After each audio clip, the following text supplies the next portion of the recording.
नमस्कार बच्चों, मैं विजय कुमार शर्मा राजकीय इंटर कॉलेज मथुरा से। तो बच्चों, आज हम 12th क्लास की भौतिक विज्ञान की इकाई थ्री यानी विद्युत धारा का चुंबकीय प्रभाव तथा चुंबकत्व, जिसके अंतर्गत आज हम जानेंगे एक समान चुंबकीय क्षेत्र में धारावाही लूप के द्वारा बल आघूर्ण का अनुभव और उस बल आघूर्ण का व्यंजक यानी उस बल आघूर्ण का यानी सूत्र क्या होगा, ये बच्चों आज हम जानेंगे। तो एक समान चुंबकीय क्षेत्र है जिसमें एक धारावाही लूप स्वतंत्रता पूर्वक लटका हुआ है। तो आप जानते हैं कि एक समान चुंबकीय क्षेत्र है। तो ये मान लीजिए एक समान चुंबकीय क्षेत्र में थोड़ा ड्रॉ कर देता हूं। ये समान चुंबकीय क्षेत्र है, यानी जब चुंबकीय बल रेखाएं आपस में कैसी हों, समदूरस्थ हों और समानांतर हो, तो उसको बोलेंगे हम एक समान चुंबकीय क्षेत्र बी। इसमें एक धारावाही लूप स्वतंत्रता पूर्वक लटका हुआ है। धारावाही लूप यानी लोहे के एक रोड पर, यानी उसको वृत्ताकार रूप दे दें या आयताकार रोड पर, उस पर धारावाही चालक तार जैसे तांबे के तार लपेट दिए जाते हैं, तो जिसे बोलते हैं हम लूप, या इसको कह सकते हैं छल्ला। जैसे वृत्ताकार या मान लीजिए आयताकार लपेट दिए जाते हैं, जिसे हम बोलेंगे धारावाही लूप। तो इसमें मान लीजिए एक धारावाही लूप आयताकार स्वतंत्रता पूर्वक लटका दें, तो ये हो गया हमारा एक धारावाही लूप। इसका नाम दे दूं मैं, कैसा है, धारावाही आयताकार, यानी पी क्यू आर और एस। इसकी लंबाई मान लीजिए क्या है, एल है, इसकी चौड़ाई बी है। तो धारावाही है, इसमें क्या करें हम, विद्युत धारा प्रवाहित करें। और कितनी विद्युत धारा प्रवाहित करें, मान लीजिए आई। इसमें प्रवाहित धारा आई, इसकी दिशा मैंने ये दिखा रखी है, तो इस दिशा से इसमें विद्युत धारा प्रवाहित होगी। तो जब इसमें हम विद्युत धारा प्रवाहित करते हैं तो बच्चों हमने ओरस्टेड का प्रयोग किया पढ़ा हुआ है कि जब किसी चालक तार में हम विद्युत धारा प्रवाहित करेंगे तो उसके चारों ओर चुंबकीय क्षेत्र उत्पन्न हो जाता है। अब यहाँ क्या होगा कि वो ऑलरेडी पहले से ही चुंबकीय क्षेत्र में स्वतंत्रता पूर्वक लटका था और उसमें मैंने विद्युत धारा प्रवाहित कर दी, तो फिर भी चुंबकीय क्षेत्र उत्पन्न हो गया। तो उस चुंबकीय क्षेत्र की बल रेखाएं और जो पहले से चुंबकीय क्षेत्र की बल रेखाएं वो एक दूसरे को क्या करेंगी, काटेंगी, क्रॉस करेंगी। तो जब वो बल रेखाएं क्रॉस करेंगी तो एक चुंबकीय बल का अनुभव करेंगी, यानी धारावाही लूप एक चुंबकीय बल का अनुभव करेगा। और वो चुंबकीय बल कितना होगा ये हमने पढ़ा है, यानी F बराबर वो कितना होगा, आई बी एल साइन थीटा। इसमें हम जानते हैं आई प्रवाहित धारा है, बी चुंबकीय क्षेत्र है और एल चालक तार की लंबाई है और थीटा यानी उसके चुंबकीय क्षेत्र के साथ बना कोण है। तो एक चुंबकीय बल का अनुभव करेगा। तो अब ये क्योंकि आयताकार है, इसकी दिशाएं पी क्यू आर एस, तो इसकी जो चारों भुजाएं है उस पर क्या होगा, एक चुंबकीय बल का अनुभव करेगा। उसका परिमाण कितना होगा, आई वी एल साइन थीटा। तो अब हम देखें जो इस पर मान लो बल कितना है, मैं मान लू क्या है, F1, इसका हो गया मान लीजिए F2 और इसका हो गया F3 और इसका हो गया चलिए F4। तो अब हम देखें क्यू आर पर कितना बल लगेगा, क्यू आर पर कितना बल लगेगा। तो यहाँ क्यू आर, एफ किस पर, क्यू आर पर। तो या हम कहते हैं एफ क्यू आर पर कितना शो किया है मैंने, F2। तो क्यू आर पर कितना बल लगेगा, आई बी एल। अब साइन थीटा, यहाँ थीटा कितना है, चुंबकीय क्षेत्र मान लीजिए इधर है और इसकी जो साइड क्यू आर है वो भी मान लो इधर है, यानी समांतर है ये। तो थीटा कितना हो गया, थीटा हो गया 0 डिग्री इस केस में। तो थीटा 0 हो गया, तो इस पर साइन 0 की वैल्यू 0, तो ये पूरा टर्म क्या 0 हो गया। तो यानी इस F2 जो लगने वाला बल हो गया वो 0। इसी तरह जो PS है, यहाँ जो इस पर जो बल लगेगा यानी कि F4, तो ये भी होगा आई बी एल और यहाँ पर साइन कितना होगा, ये मान लीजिए इधर है और ये इधर है, यानी एंगल कितना बनेगा 180 डिग्री। और 180 डिग्री की साइन 180 की वैल्यू होती है 0, तो ये पूरा टर्म कितना हो गया 0। इससे बच्चों स्पष्ट ये हो गया कि इस साइड पर लगने वाला बल 0 और इस साइड पर भी लगने वाला बल क्या हो गया, 0 बल लगता है। अब साइड बची कौन सी हमारी, पी क्यू और आर एस। तो पी क्यू पर कितना बल लगेगा, तो पी क्यू पर बल देखें, पी क्यू पर बल दिखाया मैंने कितना F1, तो F1 कितना होगा यानी IBL। अब यहां एंगल कितना है 90 डिग्री, साइन 90 डिग्री, क्योंकि चुंबकीय क्षेत्र इधर है और ये साइड इधर है, तो F1 कितना 90 डिग्री, तो यहाँ पर बल कितना हो जाएगा, साइन 90 की वैल्यू 1, तो F1 बराबर कितना बल लगेगा IBL। इसी तरह यहाँ भी एंगल कितना, ये इधर है और ये वाला इधर है, तो कितना है 90 डिग्री, तो यानी F कितना है ये 3, तो F3 भी कितना होगा हमारा IBL।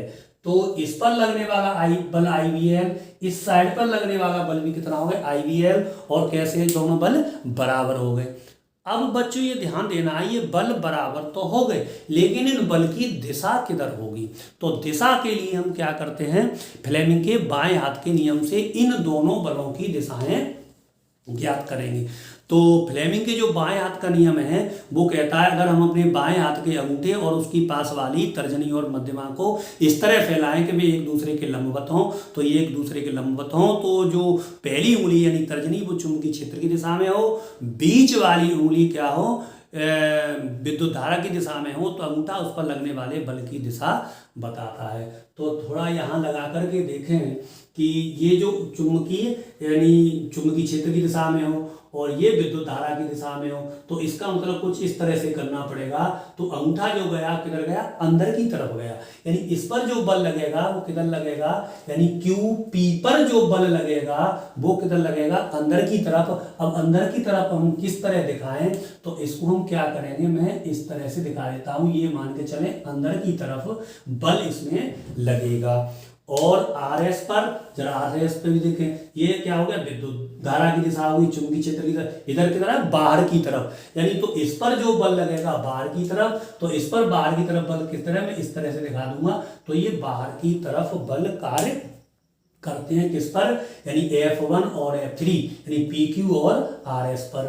तो ये जब दो बल बराबर और दिशा में कैसे हैं, विपरीत हैं, तो वो क्या करेंगे, एक बल युग्म का निर्माण करते हैं और वो कुंडली को दिशा में विपरीत है। अगर मान लीजिए इस पर बल लग रहा है ऐसे नीचे अंदर की तरफ और इस पर बल लग रहा है बाहर की तरफ, तो इस कुंडली को क्या करते हैं, घुमाने का प्रयास करते हैं, और या उस कुंडली को अक्ष के प्रत्यय क्या करते हैं, घुमाते हैं। तो इसकी जो घूमने की दिशा होगी वो कुछ इस तरह से क्या होगी, घुमाने का प्रयास करते हैं। तो जब कुंडली अक्ष के प्रत्यय घूमेगी तो उसमें क्या उत्पन्न होगा, बल आघूर्ण, और वो बल आघूर्ण हमने 6th क्लास में पढ़ा है, यानी बल आघूर्ण क्या होता है, बल तथा बल की क्रिया रेखा से लंबवत दूरी, तो वो हम बल आघूर्ण निकाल सकते हैं। यहाँ ये क्लियर हो गया, इस पर बल यानी IBL, इस पर भी IBL, इस पर अंदर की तरफ और इस पर है बाहर की तरफ। तो अब हम इसमें बच्चों निकाल लेते हैं बल आघूर्ण। तो बल आघूर्ण का मान कितना होगा, जरा देखिए, यानी बल आघूर्ण बराबर होता है हमारा, यानी बल आघूर्ण बराबर बल इनटू बल की क्रिया रेखा से लंबवत दूरी, यानी बल गुणा लंबवत दूरी।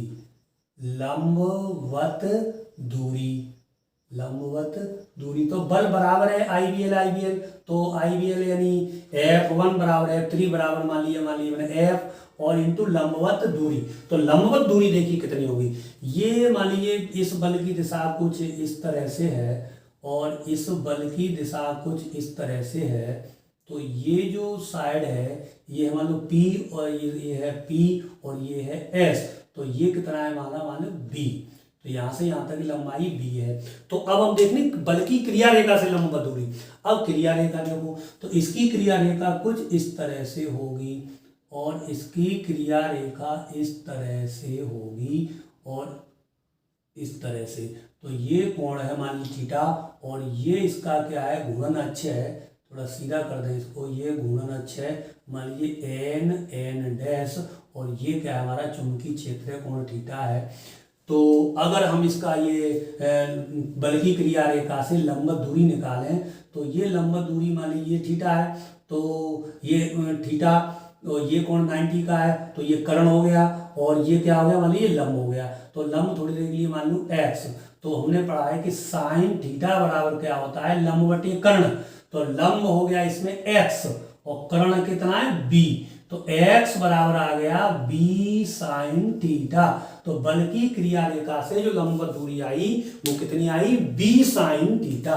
तो ये हो गई हमारी b साइन थीटा। तो बल आघूर्ण को डिनोट करते हैं हम टाउ से, तो टाउ बराबर f, और f हमारा कितना था, आई बी एल, और ये हो गया इंटू बी साइन थीटा। ये मैंने f की वैल्यू लगा दी, और ये बल की क्रिया रेखा से लंबवत दूरी लगा दी। तो टाउ बराबर मिल गया हमें आई बी, और ये हो गया एल इंटू बी, और क्या हो गया साइन थीटा। तो एल इंटू बी, कुंडली हमारी कैसी आयताकार है, तो एल इंटू बी यानी लंबाई इंटू चौड़ाई क्या होगा, इसका क्षेत्रफल। तो ए बराबर होगा हमारा एल इंटू बी, लंबाई इंटू चौड़ाई, तो ये हो गया एरिया यानी क्षेत्रफल। तो टाओ बराबर क्या मिल जाएगा, आई बी, और ये हो गया ए साइन थीटा। तो ये जो बल आघूर्ण आया वो क्या है, एक फेरे के कारण।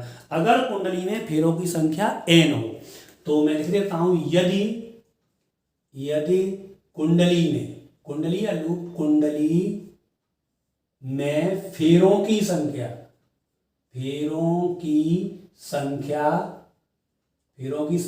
n हो तो बल आघूर्ण यानी टाओ बराबर क्या मिलेगा, तो इसमें एक चक्कर में कितना है, आई बी एस, 2 में 2, तो 3 में 3, तो एन में कितना हो जाएगा, एन, तो ये हो जाएगा एन आई बी ए साइन थीटा। तो ये हमें बल आघूर्ण का व्यंजक प्राप्त हो जाएगा। यदि बच्चों मान लो क्या हो, थीटा यानी गुणन है वो चुंबकीय क्षेत्र के साथ कितना कोण बना दे, यानी 90 डिग्री बना दे।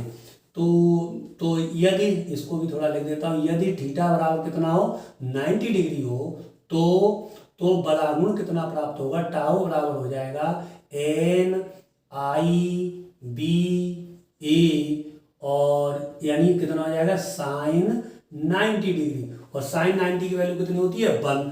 तो टाउ बराबर कितना मिल जाएगा, ये मिल जाएगा मैक्सिमम होगा, ये कितना आ जाएगा एन आई बी ए। तो ये बच्चों हमने एक समान चुंबकीय क्षेत्र में धारावाही लूप पर बल आघूर्ण का अनुभव और बल आघूर्ण का व्यंजक हमने ज्ञात किया। ये हमारे एग्जाम की दृष्टि से काफ़ी महत्वपूर्ण है, इम्पोर्टेंट है। तो इसको बच्चों आप ध्यान से तैयार कर लेंगे। बहुत बहुत धन्यवाद।